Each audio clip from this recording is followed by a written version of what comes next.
The morning sun came through the kitchen windows of the Langston estate.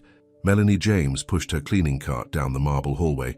She had been doing this job for 9 years now, ever since she was 19 and needed money fast when her grandmother got sick. The Langston mansion was bigger than most hotels. Melanie knew every room, every corner, every hiding spot where the family kept their secrets. She had seen 3 generations of Langstons come and go. She had watched their fights, their tears, their celebrations, but to them she was invisible. That was fine with Melanie. She preferred it that way. "Melanie!" Mrs. Langston's voice echoed through the house. "Come here immediately!" Melanie sighed and walked to the main living room. Mrs. Victoria Langston stood there in her silk robe, holding a crystal glass of something that definitely wasn't juice. It was only 10 in the morning. "Yes, Mrs. Langston? My son is coming home today. Grant will be here for his cousin's engagement party this weekend. I want this house spotless. Do you understand me?" "Spotless?" Melanie nodded. She knew Grant Langston well. Too well. He was the worst of all the Langston children. Spoiled, mean, and thought he was better than everyone else just because his family had money. The guest rooms need fresh flowers. The silver needs polishing. And for heaven's sake, make sure you stay out of sight when Grant arrives. You know how he feels about the help being seen. "Yes, Mom." Mrs. Langston waved her hand like she was shooing away a fly. Melanie went back to her work. 3 hours later, a red sports car pulled into the circular driveway. The engine was loud and expensive. Melanie watched from the upstairs window as Grant Langston got out of the car. He looked exactly the same as always. Tall, dark hair, expensive clothes, and that smug smile that made her want to throw something at him. Grant walked into the house like he owned the world, which Melanie supposed he sort of did. "Mother," his voice boomed through the mansion. "I'm home." Melanie heard the sound of high heels clicking across the marble floor. Mrs. Langston's voice got all sweet and fake. "Darling, you look wonderful. How was the drive from the city?" "Fine, fine. Is my room ready? I have some friends coming over later. We're going to discuss some business before the party." Melanie rolled her eyes. Grant's business usually meant finding new ways to spend money he didn't earn. She was dusting the library when she heard footsteps. She turned around and there he was, Grant Langston, standing in the doorway with that stupid smile on his face. "Well, well, if it isn't little Melanie still playing house, I see. I'm working, Mr. Langston." "Mr. Langston." So formal. Grant walked into the room and sat down in one of the leather chairs. "You know, Melanie, I've been thinking about you." That was never good. When Grant Langston thought about the staff, it usually meant trouble. "I've been thinking about how long you've been here. 9 years, isn't it? That's a long time to be invisible." Melanie kept dusting. She didn't look at him. "I bet you've never even been to a nice restaurant, have you? Never worn a fancy dress? Never been treated like a real person?" Now Melanie did look at him. His eyes had that mean sparkle they got when he was planning something cruel. "I'm fine, thank you." "Oh, but I insist. You work so hard. You deserve a treat." Grant stood up and walked closer to her. Too close. Melanie could smell his expensive cologne. "There's this new restaurant downtown, Le Bernardin. Very exclusive, very expensive. The kind of place where normal people like you would never be allowed." Melanie said nothing. She had learned long ago that the best way to deal with Grant was to stay quiet and wait for him to get bored. "I think you should go. As my guest." Now Melanie was confused. Grant Langston didn't do nice things for anyone, especially not for the help. "I don't understand. It's simple. You've worked here so long, so faithfully. Consider it a reward. A thank you for all your years of service." Grant reached into his jacket and pulled out a small white card. He held it out to her. "Friday night, 8 o'clock. Just show them this card and tell them you're my guest. They'll take care of everything." Melanie stared at the card but didn't take it. "Why? Why what? Why are you doing this?" Grant's smile got wider. "Can't a man do something nice for a hard-working employee?" Everything inside Melanie screamed that this was a trap. Grant Langston didn't do nice things. He especially didn't do nice things for people he considered beneath him. But there was something else inside her too. A small voice that whispered about all the years of being invisible. All the years of watching rich people eat expensive food and wear beautiful clothes while she ate peanut butter sandwiches in the kitchen. "I don't have anything to wear to a place like that." "Oh, I'm sure you'll figure something out. You're a resourceful girl." Grant put the card on the table next to her cleaning supplies. "Friday night, Melanie. Don't disappoint me." He walked out of the library, whistling some tune that probably cost more than Melanie made in a month. Melanie stared at the white card. It was thick and expensive with gold lettering. Le Bernardin, it said in fancy script. Below that was a date and time, and at the bottom, guest of Grant Langston. She picked up the card and turned it over. Nothing on the back, just smooth, expensive paper. This was definitely a trap. Grant was planning something mean, something that would embarrass her and make him laugh. She should throw the card away right now and forget this ever happened. But she didn't throw it away. Instead, she slipped it into her pocket. That evening, Melanie called her cousin Rosa. Rosa was the only family she had left since her grandmother died 5 years ago. Rosa worked at a boutique downtown and always looked like she stepped out of a magazine. "You want to borrow what?" Rosa's voice came through the phone like she couldn't believe what she was hearing. "A dress. Something nice. Something I could wear to a fancy restaurant." "Melanie, honey, what's going on? You never go anywhere fancy."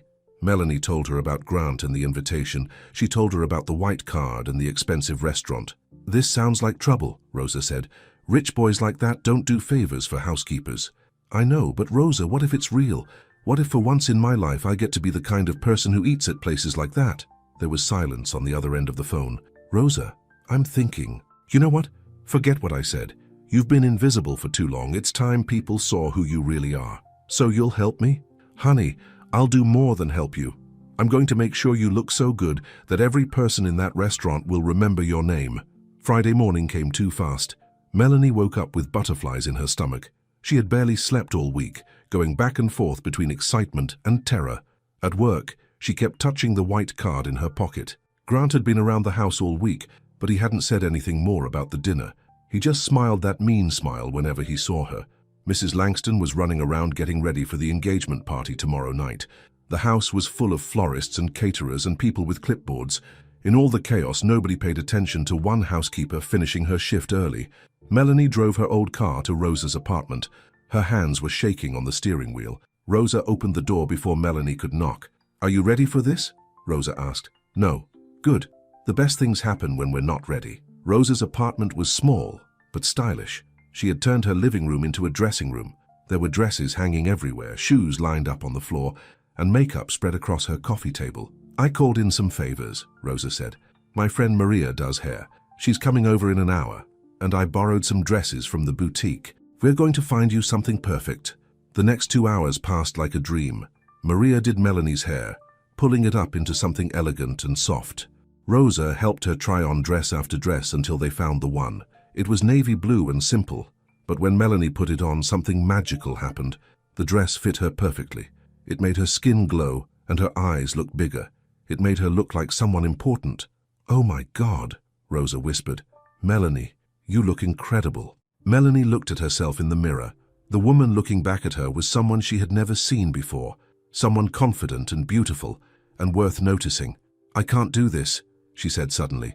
"This isn't me. I'm a housekeeper. I clean toilets and dust furniture. I don't belong in places like Le Bernardin." Rosa grabbed her by the shoulders and turned her around. "Listen to me. You are smart and kind and beautiful. You have read more books than half the rich people in this city. You speak 3 languages. You took care of your grandmother until the day she died, even when it meant giving up your dreams. You are worth 10 of Grant Langston. But what if he's planning something mean? What if this is all a joke? Then we'll make sure the joke is on him." Rosa handed her a small purse and a pair of earrings. "Besides," she said with a smile, "you're not going as a housekeeper tonight. You're going as yourself, and yourself is pretty amazing." At 7:30, Melanie stood outside Le Bernardin. The restaurant was in the most expensive part of the city. Through the big windows, she could see people in beautiful clothes eating at tables with white tablecloths and fancy glasses. Her old car looked out of place parked next to the Mercedes and BMWs. She almost turned around and went home. But then she thought about Rosa's words. She thought about 9 years of being invisible.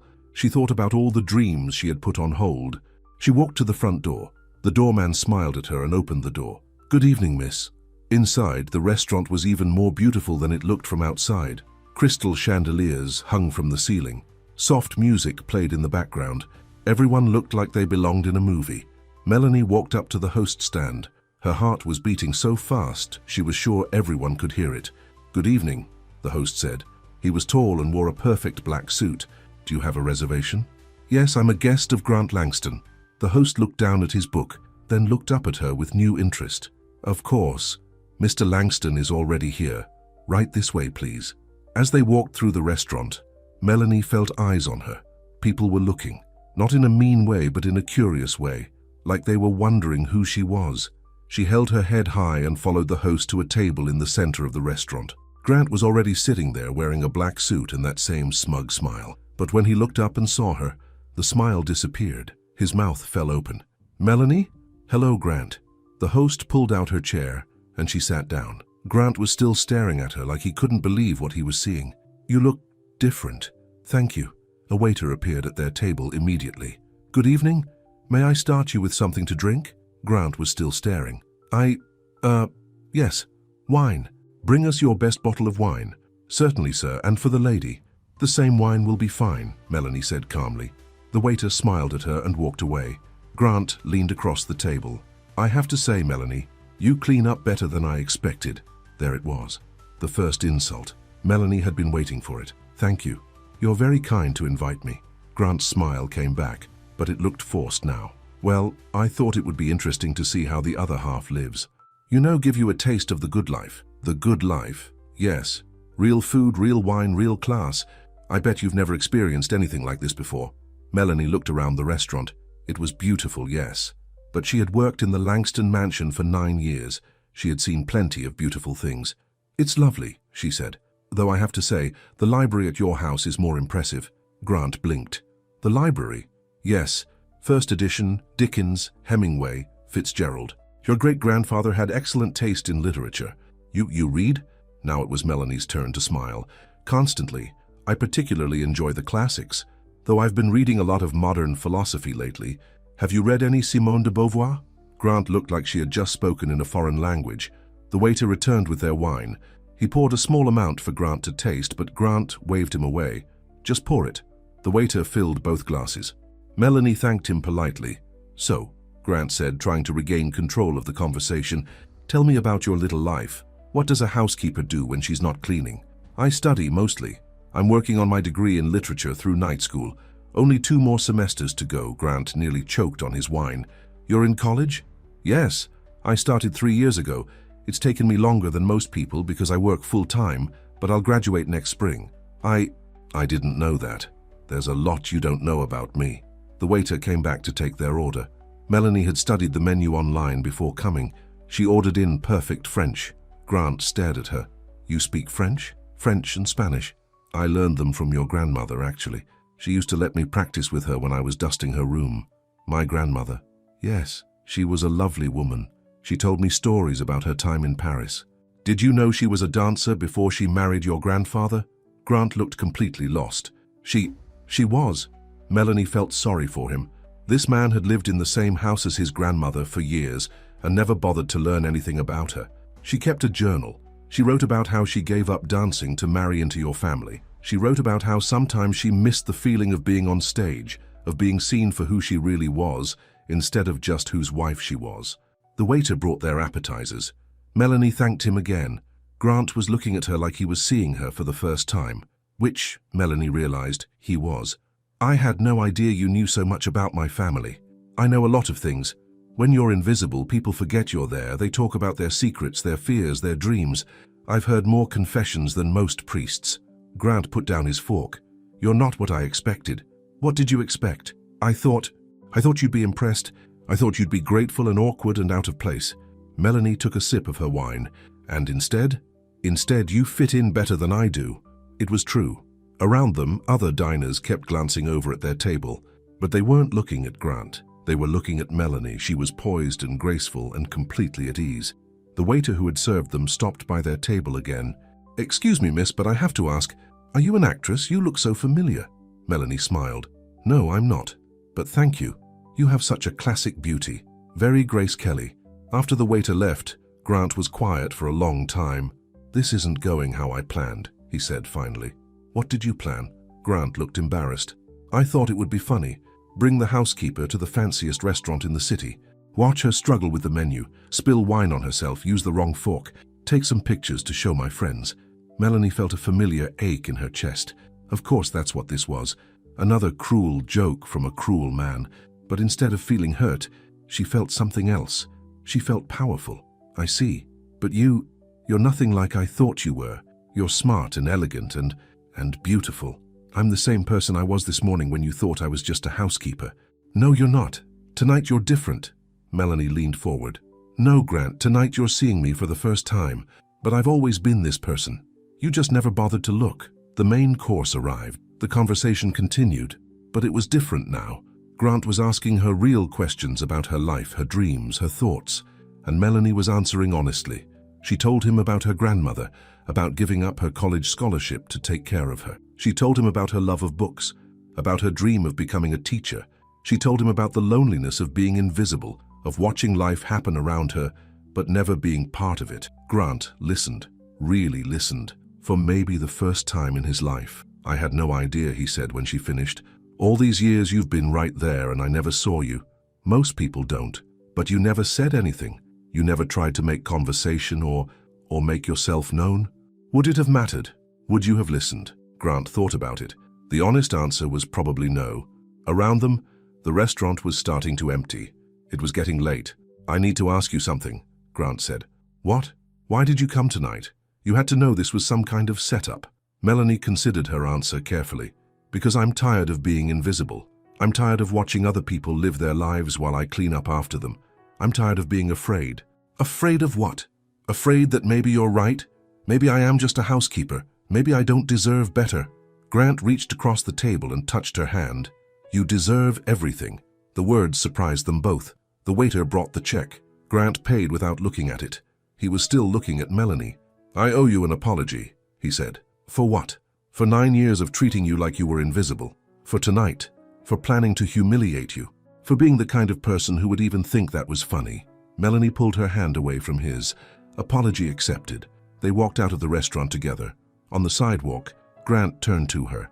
Can I drive you home? No, thank you, I have my car. Of course you do. They stood there for a moment, not sure what to say. Melanie? Yes? What happens now? Tomorrow you'll go back to being the housekeeper, and I'll go back to being the spoiled rich boy who doesn't notice the help. Melanie looked at him for a long moment. In the light from the restaurant, she could see something in his eyes she had never seen before, something that looked almost like regret. That's up to you, isn't it? She started to walk toward her car, but then she stopped and turned back. Grant? Yeah?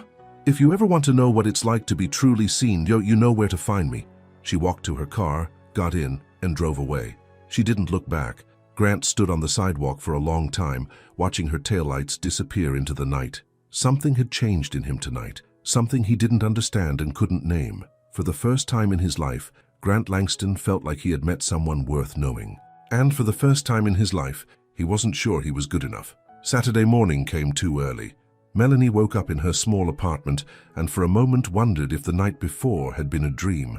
Then she saw the navy blue dress hanging on her closet door and knew it was real. She had done it. She had gone to the fanciest restaurant in the city and held her own. She had looked Grant Langston in the eye and made him see her as a real person. The feeling should have lasted longer. But now it was morning, and she had to go back to the Langston mansion, back to her uniform and her cleaning cart, back to being invisible. The engagement party was tonight. Mrs. Langston would be more demanding than usual, and Grant would be there, probably pretending last night never happened. Melanie got dressed and drove to work. The mansion was chaos. Caterers were setting up tables in the ballroom. Florists were arranging white roses everywhere. Mrs. Langston was shouting orders at everyone who came within 10 feet of her. Melanie, there you are. Where have you been? The silver isn't polished. The guest bathrooms need fresh towels, and someone tracked mud through the front hall. I'm sorry, Mrs. Langston. I'll take care of everything. You better. We have 200 guests coming tonight. Everything must be perfect.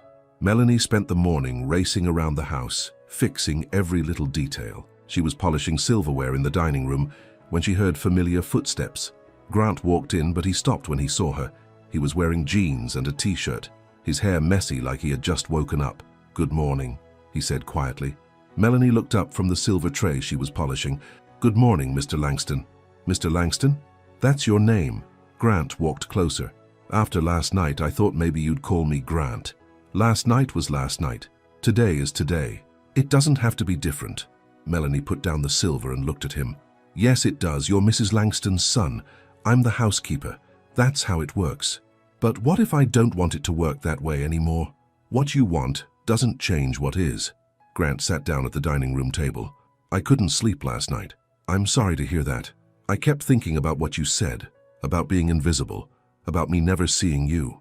Melanie went back to polishing silver. And you were right. I've been a spoiled, selfish jerk my whole life. I've never bothered to see anyone as a real person unless they could do something for me. That's between you and your conscience. Melanie, look at me. She didn't look up. Please. Finally, she met his eyes. I want to make this right. There's nothing to make right. You invited me to dinner. We had dinner. End of story. It doesn't feel like the end. Well, it is. Mrs. Langston's voice echoed through the house. Grant, where are you? Your cousin wants to talk to you about the toast tonight. Grant didn't move. You should go, Melanie said. What if I don't want to? Then you go anyway, because that's what people like you do. You do what's expected of you. And what about people like you? People like me finish polishing the silver and clean the bathrooms and stay invisible. Grant stood up. You don't have to stay invisible. Yes, I do. Because this is the real world, Grant. Last night was nice, but it wasn't real. This is real. She held up her uniform, her cleaning supplies, the silver tray. This is who I am. No, it's not. Last night I saw who you really are. Last night you saw what you wanted to see. Grant. Mrs. Langston's voice was getting closer. I have to go, he said. Yes, you do. But he didn't move. Mrs. Langston appeared in the doorway. There you are. Why are you bothering the help? Come on, Edward wants to discuss the seating arrangements. Grant looked at his mother, then at Melanie, then back at his mother. I wasn't bothering anyone. I was having a conversation. A conversation with the housekeeper? Mrs. Langston looked at Melanie like she was something unpleasant she had found on her shoe. Melanie, don't you have work to do? Yes, Mom.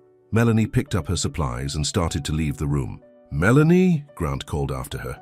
She stopped but didn't turn around. This conversation isn't over. Mrs. Langston looked confused. What conversation? Grant, what's gotten into you? Melanie walked out of the room. Behind her, she could hear Mrs. Langston asking Grant if he was feeling well. The rest of the day passed in a blur. Melanie kept herself busy with preparations for the party. Every time she saw Grant, he tried to catch her eye, but she looked away. By 6 o'clock, the guests were starting to arrive. Melanie changed into her serving uniform. Black dress, white apron, comfortable shoes. She would be helping serve drinks during the cocktail hour. The ballroom looked like something from a fairy tale. Crystal chandeliers cast warm light over the white roses and gold decorations. The guests were dressed in expensive gowns and perfect suits. They looked like they belonged in a magazine. Melanie picked up a tray of champagne glasses and walked into the crowd. Champagne? She offered to a group of women in designer dresses. They took glasses without looking at her. To them, she was invisible again, just like always. Melanie? She turned around. Grant was standing behind her, wearing a black tuxedo. He looked handsome and elegant and completely out of her league. You look beautiful, he said quietly. One of the women in the group turned around. Grant, darling, there you are. We were just talking about your new business venture. The woman was tall and blonde, and everything Melanie was not. Her dress probably cost more than Melanie made in 6 months. Hello, Vivian, Grant said, but he was still looking at Melanie. Who's your friend? Vivian asked, noticing Melanie for the first time. This is Melanie. She works for my family. Vivian's smile became cold. Oh, the help. How nice.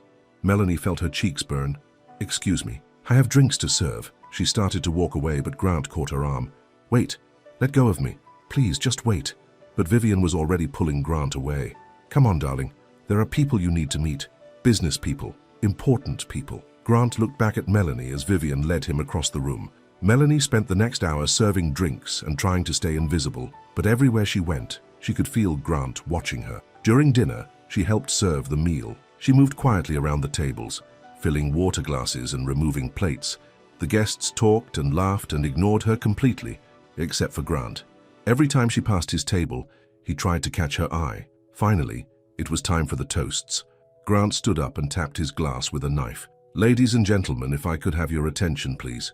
The room got quiet. All eyes turned to Grant. I want to say a few words about my cousin Edward and his beautiful fiancée, Sarah. Melanie stood in the back of the room with the other staff listening.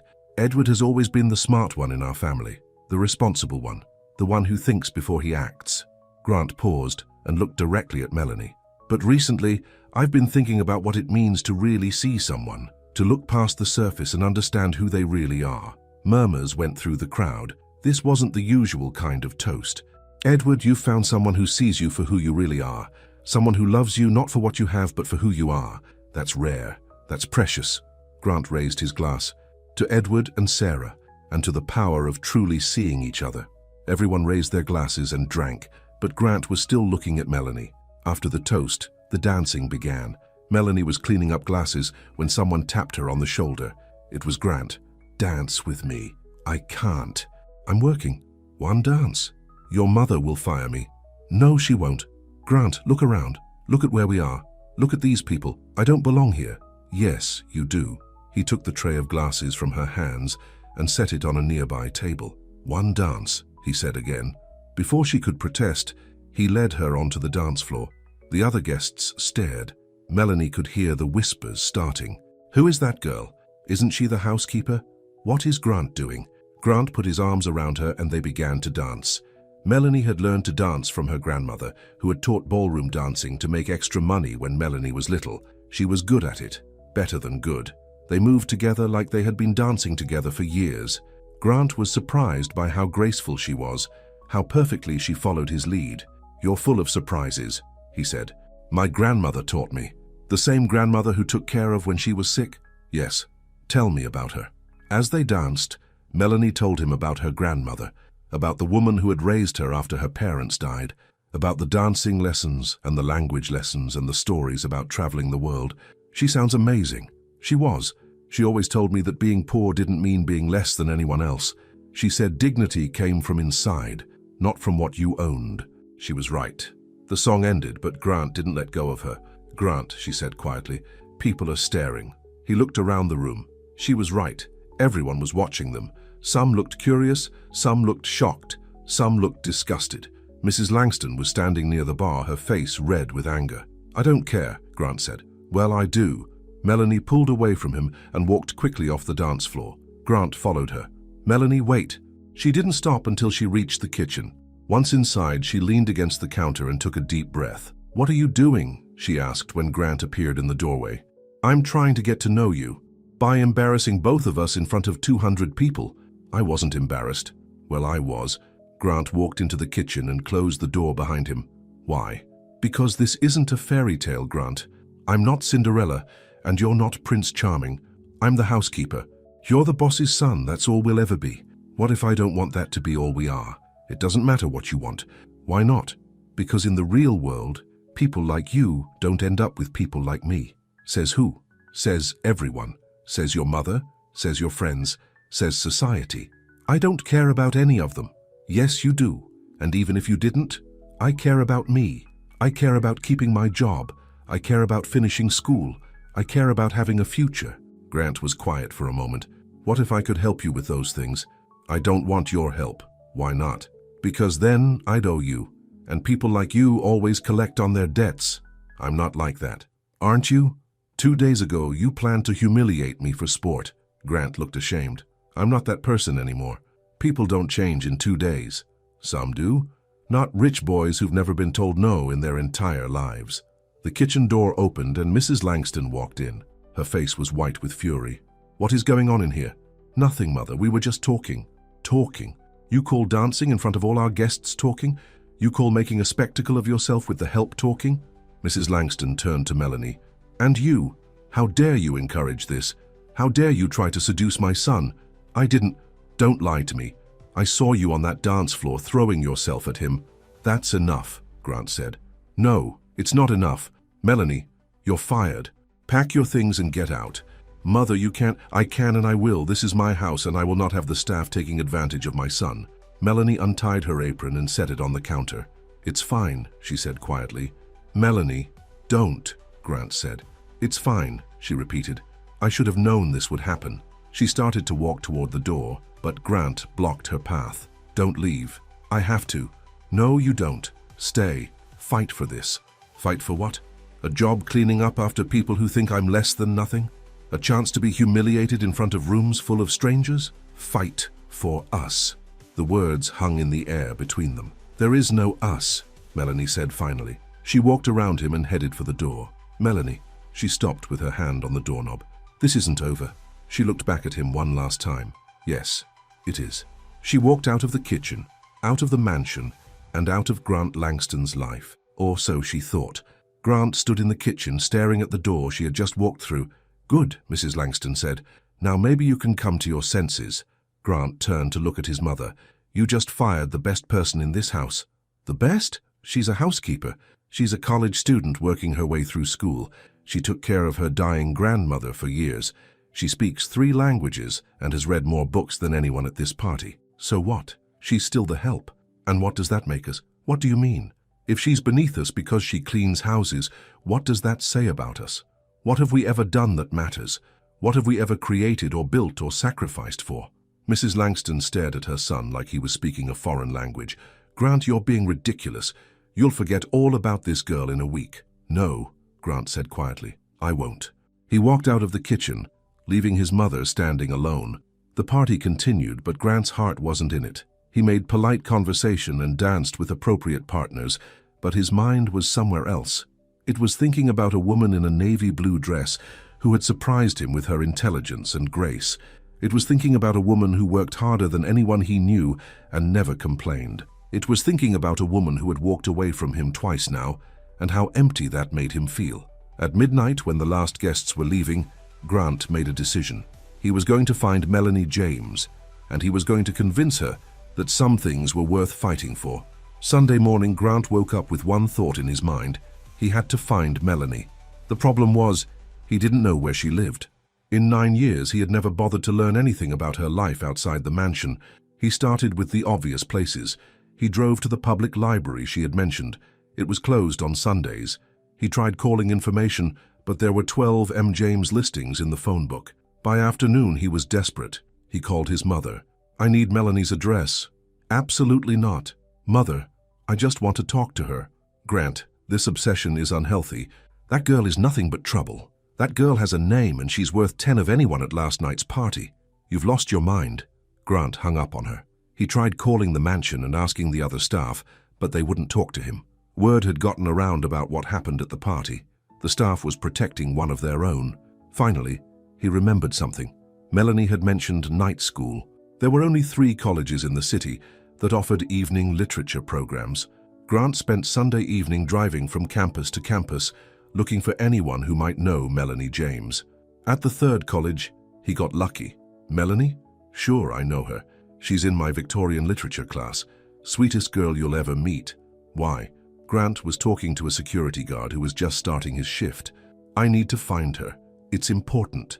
The guard looked suspicious. "You're not some crazy ex-boyfriend, are you?" "No, It's complicated." "Well, I can't give out student information, but I can tell you she usually studies in the library on Monday nights. Building C, 3rd floor." Monday night couldn't come fast enough. Grant spent the day pacing around his apartment in the city. He had moved out of the family mansion 2 years ago, but he'd never been so grateful for his independence. He tried calling his mother again. "Have you come to your senses yet?" she asked. "I want to hire Melanie back. Over my dead body. Mother, you can't run my life forever." "I can as long as you're acting like a child." "I'm 30 years old." "Then act like it. Find a nice girl from a good family. Someone appropriate." "I don't want someone appropriate. I want someone real." Mrs. Langston sighed. "This infatuation will pass." "It's not an infatuation." "Then what is it?" Grant thought about the question. What was it? He barely knew Melanie. They'd had 1 dinner and 1 dance, but somehow in those brief moments she had changed everything. "I think I'm falling in love with her." There was silence on the other end of the phone. "Mother, love? You don't even know this girl." "I know enough. You know nothing. Love is what your father and I have. Love is shared values, shared backgrounds, shared goals." "Is it? Because from where I sit, it looks like you and Dad barely tolerate each other." "That's enough. When was the last time you had a real conversation? When was the last time he made you laugh? Grant, when was the last time either of you seemed happy?" Mrs. Langston hung up on him. Monday night, Grant sat in his car outside Building C for an hour before he got the courage to go inside.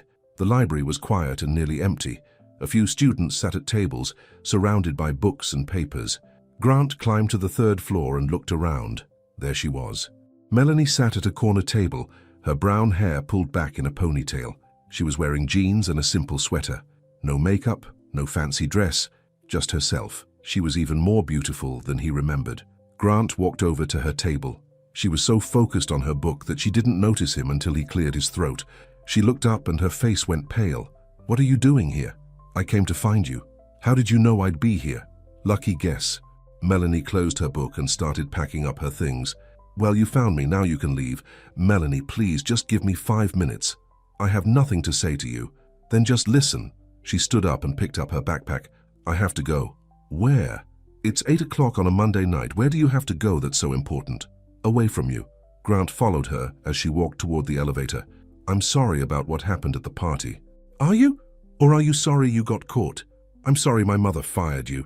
"Your mother did what she had to do. I crossed a line." They got on the elevator together. Melanie pressed the button for the ground floor. "What line? Dancing? Having a conversation?" "Forgetting my place." The elevator doors opened and Melanie walked quickly toward the exit. "Your place?" "Yes, my place. I work for people like you. I don't socialize with them." "That's the stupidest thing I've ever heard." Melanie stopped walking and spun around to face him. "Stupid? You think it's stupid that I know where I belong?" "I think it's stupid that you're limiting yourself based on what other people think. Other people pay my salary. Other people control my future." "Not anymore. You don't work for us anymore, remember." They were standing in the parking lot now. The night air was cool and quiet. "Right. So now I have no job and no income and no way to pay for school." Grant felt like he'd been punched in the stomach. "I didn't think about that." "Of course you didn't, because you've never had to worry about money or jobs or how you're going to eat next week. Let me help you." "No. I could pay for your school. I could..." "No. Why not?" "Because then I'd be exactly what your mother thinks I am, a gold digger trying to take advantage of the rich boy." Grant ran his hands through his hair. "So what do I do? How do I fix this?" "You don't. You go back to your life and I figure out mine." "What if I don't want to go back to my life?" "Then that's your choice, but it's not my problem." Melanie started walking toward an old Honda Civic parked under a streetlight. "Melanie, wait." She unlocked her car door but didn't get in. "What?" "Have dinner with me." "I already did that." "Have dinner with me again. Not at some fancy restaurant. Somewhere normal. Somewhere you pick." "Why?" "Because I want to get to know you. The real you. Not the housekeeper. Not the woman in the fancy dress. Just you." Melanie looked at him for a long moment. "This is a mistake. Maybe. But some mistakes are worth making." "And what happens when you get bored? When the novelty wears off and you remember that I'm not from your world? What if that never happens?" "It will." "How do you know?" "Because it always does. Rich boys like you don't end up with girls like me. You have your fun, you get it out of your system, and then you marry someone appropriate." Grant stepped closer to her. "What if I told you I've never felt about anyone the way I feel about you? I'd say you don't know me well enough to feel anything." "Then let me get to know you." Melanie was quiet for a long time. Grant could see her thinking, weighing her options. "One dinner," she said finally. "One dinner. Somewhere cheap. Wherever you want. And this doesn't mean anything. It's just dinner. Just dinner." But they both knew it was more than that. They met the next night at a small Italian restaurant near Melanie's apartment. It was the kind of place Grant had never been to before.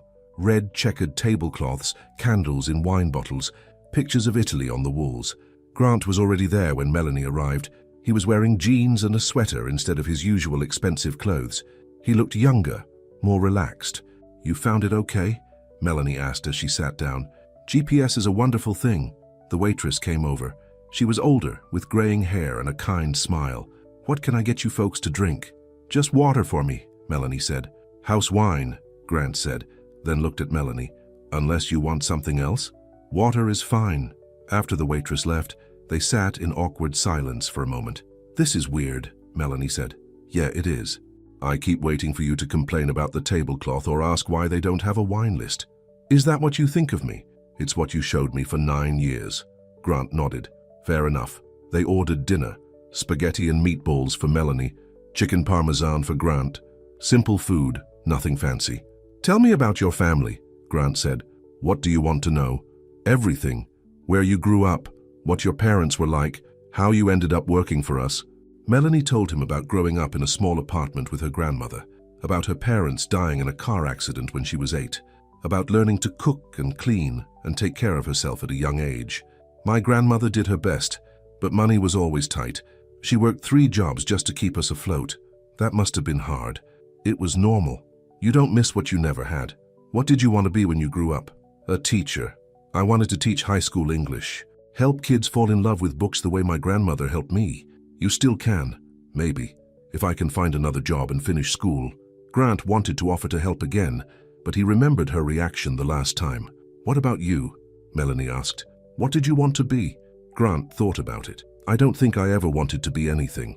I always just assumed I'd take over the family business. And now I'm not so sure that's what I want. What would you do instead? I don't know, I've never really thought about it. The waitress brought their food. It was good, simple, filling. Grant found himself enjoying it more than most of the expensive meals he'd eaten. This is nice, he said. You sound surprised. I guess I am. I've never eaten anywhere like this before. Where do you usually eat? Country clubs, expensive restaurants, places where you need a reservation and a suit. And you like that? Grant considered the question. I thought I did, but this is better. Why? Because it's real. Because the people here are real. They talked for 2 hours. About books, about travel, about dreams. Grant found himself telling Melanie things he'd never told anyone. About feeling trapped in his family's expectations. About wondering if anyone would like him if he didn't have money. You're not what I expected, Melanie said, as they waited for the check. What did you expect? Shallow, selfish, spoiled? I am all of those things. Maybe, but you're other things too. The waitress brought the check. Grant reached for it, but Melanie was faster. I'm paying, she said. Melanie, I asked you here. I pay. But this is important to me. Let me do this. Grant sat back and let her pay. It was only $23, but he could see it meant something to her. They walked outside together. The night was warm and quiet. Thank you for dinner, Grant said. You're welcome. They stood on the sidewalk, not wanting the evening to end. Can I see you again? Grant asked. I don't know. What would it take? For what? For you to give this a real chance. Melanie looked at him for a long moment. Prove to me that this isn't just a game to you. How? Figure it out. She got in her car and drove away, leaving Grant standing on the sidewalk, wondering what he'd gotten himself into. The next morning, Grant did something he'd never done before. He looked for a job, not a position in his family's company or a favor from one of his father's friends. A real job, something he'd have to earn. It took him 3 days to find one, a position at a non-profit organization that helped low-income students pay for college. The pay was terrible, the office was small, and the work was hard. Grant loved it. For the first time in his life, he was doing something that mattered, something that helped people instead of just making money. He worked there for 2 weeks before he called Melanie. I got a job, he said. Congratulations. Where? College Success Fund. It's a non-profit. There was silence on the other end of the phone. Melanie, why? Because you were right. I needed to prove this wasn't a game. And taking a job proves that? It's a start. Another long silence. Have dinner with me again, Grant said. Grant, please. This is crazy. I know. We're from different worlds. So what? Maybe it's time those worlds collided. Melanie laughed despite herself. You're not going to give up, are you? Not a chance. One more dinner. But if this goes bad, if you hurt me, or embarrass me, or make me regret this, I'm done. Do you understand? I understand. Good. Because I'm starting to like you, Grant Langston, and that scares the hell out of me. It scares me too. Good. That means we're both taking this seriously. They made plans for Friday night. Another small restaurant, another simple meal, but this time it felt like the beginning of something real, something worth fighting for. 3 months passed.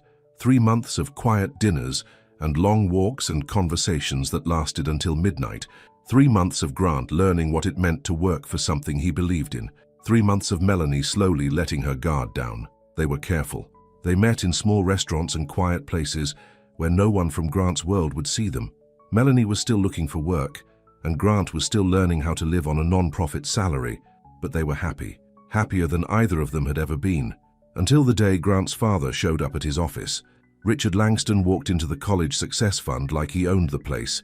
His expensive suit and cold eyes made everyone in the small office stop working. I need to speak with my son, he told the receptionist.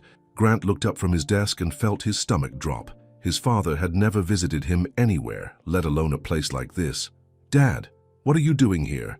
We need to talk, privately. Grant led his father to the small conference room.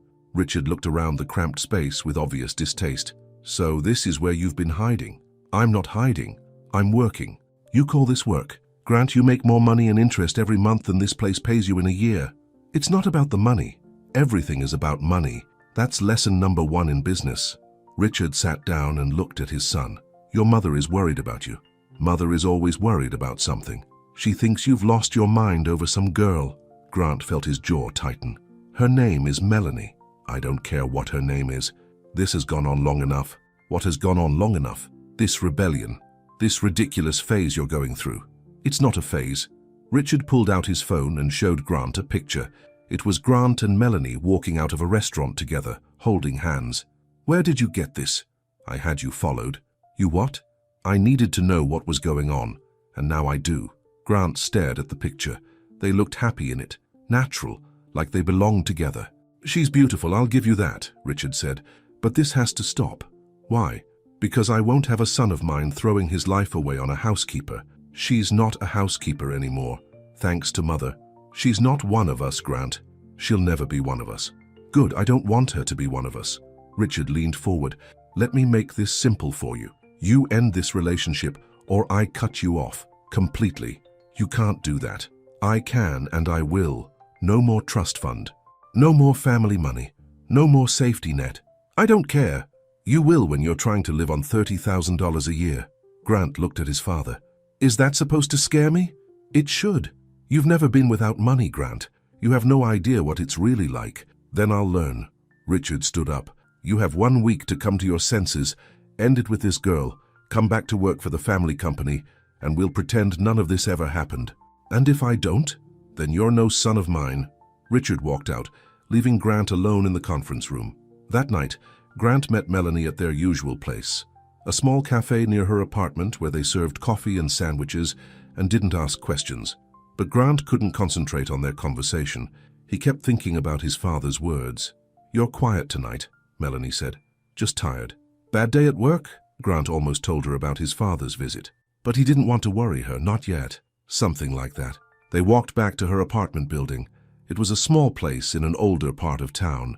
Nothing fancy, but clean and safe. Want to come up for coffee? Melanie asked. Grant had never been to her apartment before. She had always said she wasn't ready for that step. Are you sure? I'm sure. Her apartment was tiny but warm. Books everywhere, a small kitchen, a couch that had seen better days, pictures of her and her grandmother on the walls. It's not much, Melanie said.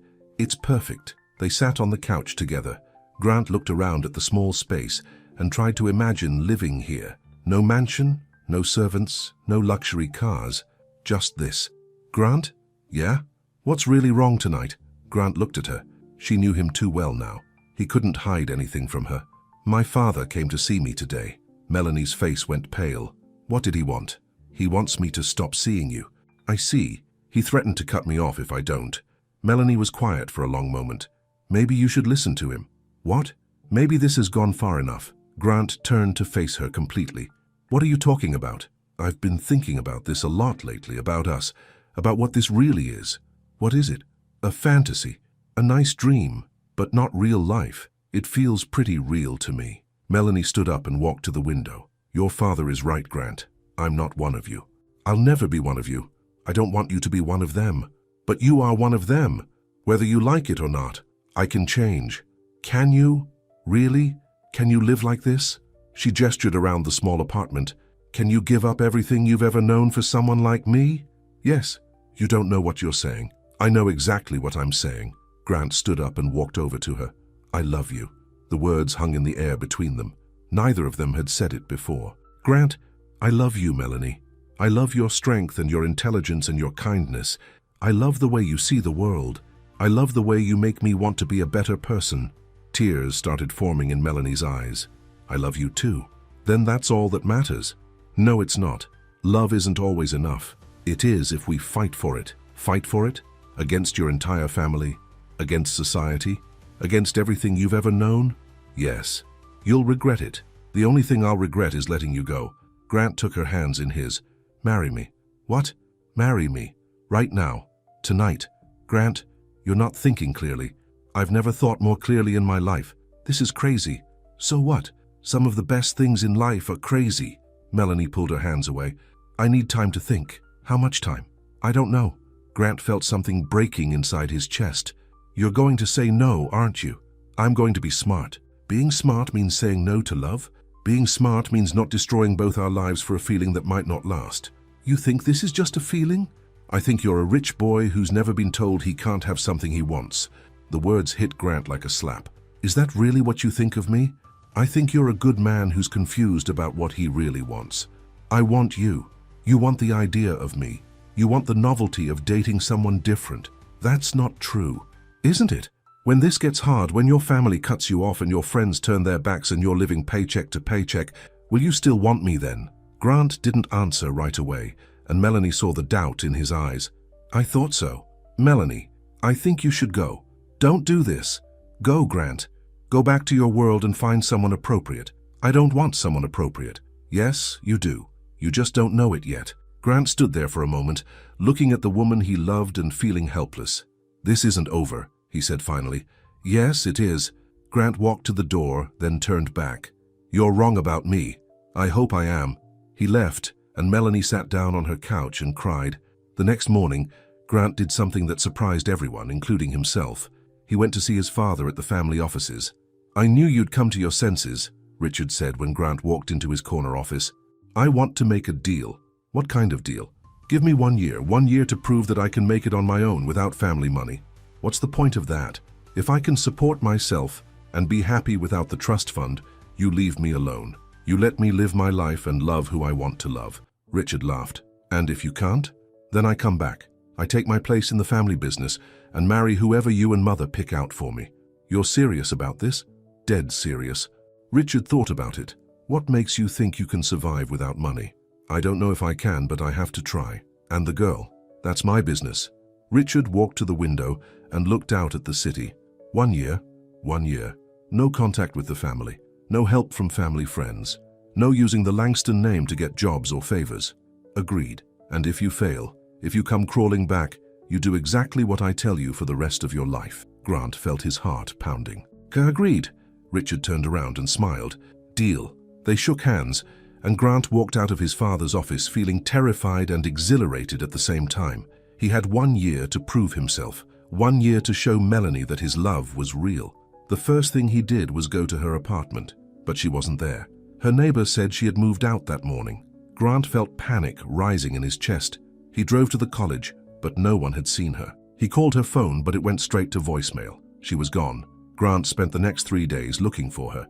He called every friend she had mentioned, every place they had been together. Nothing. Finally, on Thursday, he got a call from his old co-worker at the non-profit. There's a woman here asking about you, she said. Grant's heart jumped. Melanie. No, her name is Rosa. She says she's Melanie's cousin. Grant drove to the office faster than he had ever driven anywhere. Rosa was waiting for him in the lobby. She was smaller than Melanie, with the same brown eyes but a sharper look to her face. You're Grant? Yes? Where is she? Gone. Gone where? Away. She took a teaching job in a small town upstate. She needed a fresh start. Grant felt like the world was ending. Why are you telling me this? Because she's miserable. And from the look of you, so are you. She made her choice. She made the choice she thought was smart. That doesn't mean it was right. Rosa handed him a piece of paper with an address on it. What's this? Where she is.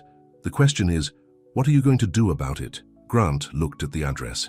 It was a 4-hour drive north. Why are you helping me?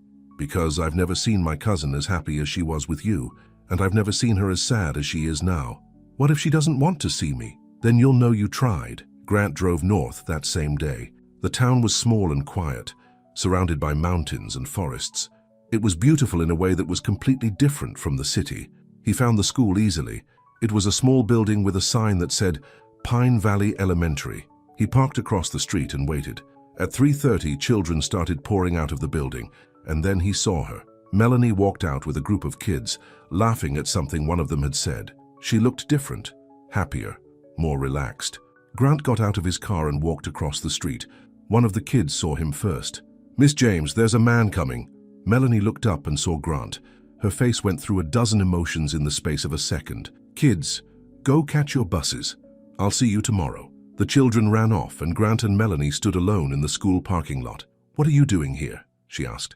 I came to tell you something. Grant, I made a deal with my father. What kind of deal? Grant told her about the 1-year agreement, about giving up his trust fund and his family connections. That's crazy, she said when he finished. Probably. You'll never make it. Maybe not, but I have to try. Why? Because you were right. I needed to prove this was real. Melanie looked around the small parking lot, at the mountains in the distance, at the simple school building. I like it here, she said. I can see why. It's beautiful. The kids are great. The other teachers are nice. It's a good life. But are you happy? Melanie was quiet for a long moment. I'm trying to be. That's not the same thing. No, it's not. Grant stepped closer to her. Come back with me. Grant, not to the city, not to that world. Somewhere new, somewhere we can build something together. And do what? I don't know. Figure it out as we go. That's not a plan. The best things in life don't come with plans. Melanie looked at him. He looked different too. Older somehow, more serious. What if we fail? What if we can't make it work? Then we fail together. And your family will have to accept it or lose me forever. You'd really do that? Give up everything for me? I already have. Melanie felt tears starting to form in her eyes again. This is insane. I know. We barely know each other. We have the rest of our lives to learn. Grant, I love you, Melanie. I love who you are and who you make me want to be. I love the life we could build together. And I think you love me too. I do love you. Then that's enough. Melanie looked around the parking lot one more time, at the simple life she had built for herself, the safe life. Then she looked at Grant, at the man who had given up everything to find her. Okay, let's be insane together. Grant picked her up and spun her around right there in the school parking lot. When he put her down, they were both laughing. So what now? She asked. Now we figure it out. They got married 3 months later in a small ceremony at the town hall. Rosa was Melanie's maid of honor. Grant's best man was his old supervisor from the non-profit. Grant's parents didn't come. They had disowned him when he refused to come back at the end of his year of proving himself. But Grant had proven himself. He had gotten a job at a small non-profit in the town where Melanie taught.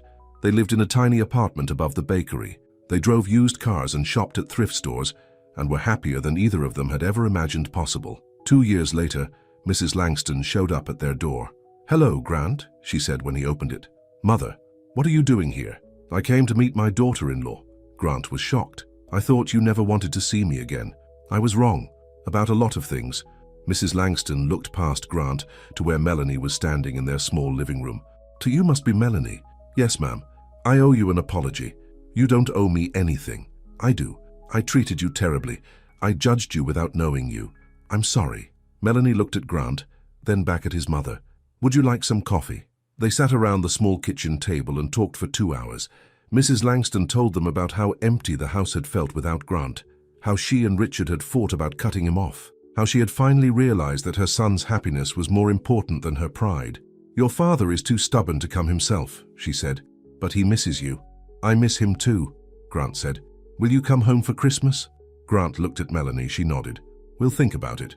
Mrs. Langston stood up to leave. "Melanie?" "Yes?" "He's happy. Really happy. I can see it in his eyes. So am I." "Good. That's all that matters." After she left, Grant and Melanie sat on their couch together. "That was unexpected," Melanie said. "Everything about our life has been unexpected. Do you regret any of it?" Grant looked around their small apartment, at the books on every surface, at the pictures of their simple wedding, at the life they had built together with nothing but love and determination. Not for a second. Even when we eat peanut butter sandwiches for dinner 3 nights in a row. Especially then. Melanie laughed and curled up against his side. "I love you, Grant Langston." "I love you too, Melanie Langston." Outside their window, snow was starting to fall. Inside their small apartment, 2 people who had found each other against all odds were building a life that was worth more than all the money in the world. And they lived happily ever after. Not because their life was perfect, but because they had chosen love over everything else. And sometimes that's all it takes.